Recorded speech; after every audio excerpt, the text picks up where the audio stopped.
নতুন এক রাষ্ট্রের উৎপত্তি হয়। এই যে ঘটনা, এই যেই ঘটনাকে কেন্দ্র করে বাংলা ভাষার এই উত্তাল আন্দোলন সারা পৃথিবীতে একটা বিরাট প্রেরণা তৈরি করেছে ভাষাপ্রেমিকদের কাছে। আমরা জানি এই তার পরবর্তী ঘটনা বাংলাদেশ সৃষ্টি হয় এবং বাংলা ভাষাকে আন্তর্জাতিক মানে পৌঁছানোর জন্য, প্রতিষ্ঠা করার জন্য দাবি তোলা হয়। ইউনেস্কো 1999 সালে বাংলা ভাষাকে, এই যে শহীদের আত্মত্যাগ, এই আত্মত্যাগের পরবর্তী ফলশ্রুতিতে বাংলাদেশের মুক্তি সংগ্রামের 30 লক্ষ মানুষের মৃত্যু হয় আন্দোলন করতে গিয়ে, 2 লক্ষ মা বোন ধর্ষিতা হন।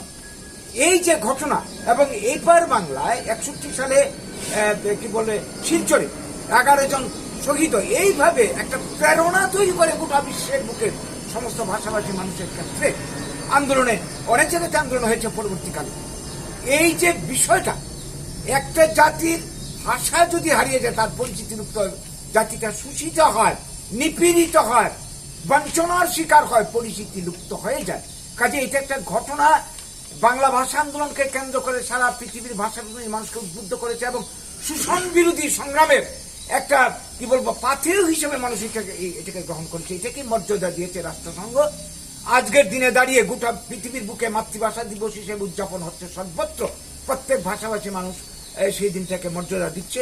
আজকে পৃথিবীর বুকে দিন দিন ভাষা লুপ্ত হয়ে যাচ্ছে। প্রায় 6900 মতো ভাষা পৃথিবীতে এখন আছে। আমাদের ভারতবর্ষে প্রায় 800 মতো ভাষা আছে, কিন্তু দিন দিন সংখ্যাটা কমে যাচ্ছে। চর্চার অভাবে, যত্নের অভাবে, সরকারি পৃষ্ঠপোষকতার অভাবে এই জিনিসগুলি চলতে থাকলে আগামী দিনে সমস্ত ভাষা লুপ্ত হয়ে যাবে। ওপার বাংলায় উর্দু সাম্রাজ্যবাদের চক্রান্ত ছিল। আমার এই দেশে কি চলছে? হিন্দির দাপট, অথচ হিন্দি কারোর মাতৃভাষা নয়। যে বাংলা ভাষায় নোবেল পুরস্কার নিয়েছেন এত বছর আগে রবীন্দ্রনাথ ঠাকুর, এই ভাষার ধ্রুপদী ভাষার স্বীকৃতি আদায় করতে গিয়ে কি লড়াইটা না আমাদের করতে হয়েছে এই রাজ্যে, এই দেশের। এবং শিক্ষিত মানুষ, বুদ্ধিজীবী সবাই এগিয়েছেন, শেষ পর্যন্ত স্বীকৃতি আমরা পেলাম। কিন্তু স্বীকৃতি পাওয়াটা বড় কথা নয়।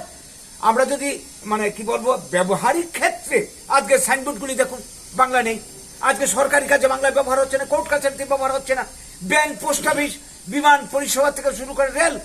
আজকে আমাদের এই রাজ্য সিংহভাগ মানুষ মাতৃভাষা বাংলা, বাংলা ভাষা অন্যরা বুঝে, অথচ এখানে মেয়েদের ঘোষণা চলছে হিন্দিতে, ইংরেজিতে। এই বিষয়গুলি না হওয়া পর্যন্ত বাংলা ভাষা প্রতিষ্ঠা পেয়েছে এটা আমরা বুঝবো না। কাজেই আজকের দিনে দাঁড়িয়ে এই শহীদদের আজকে শ্রদ্ধা নিবেদন আমরা করছি, প্রতি বছর আমরা করি। সারা ত্রিপুরার সব জায়গাতে, আগরতলা থেকে ধর্মনগর থেকে শুরু করে প্রত্যেকটা জেলাতে আমাদের কর্মসূচি হয়েছে, গোটা বাঙালিস্তানে হচ্ছে। সবাই তাদের স্মৃতিতে শ্রদ্ধা জানাচ্ছেন, আমরা শ্রদ্ধা নিবেদন করছি।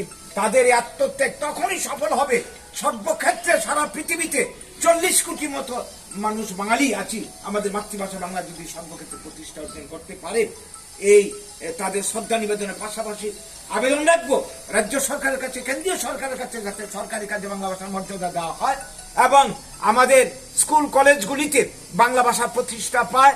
বাংলার মাধ্যমিক স্কুলগুলি আজকে বন্ধ হয়ে যাচ্ছে, দিন দিন শিক্ষক নিয়োগ হচ্ছে না। এই জিনিসটা যাতে বন্ধ হয়, তাহলেই বাংলা ভাষা বেঁচে থাকবে, বাংলার কৃষ্টি সংস্কৃতি বেঁচে থাকবে, বাঙালি জাতিসত্তা বেঁচে থাকবে।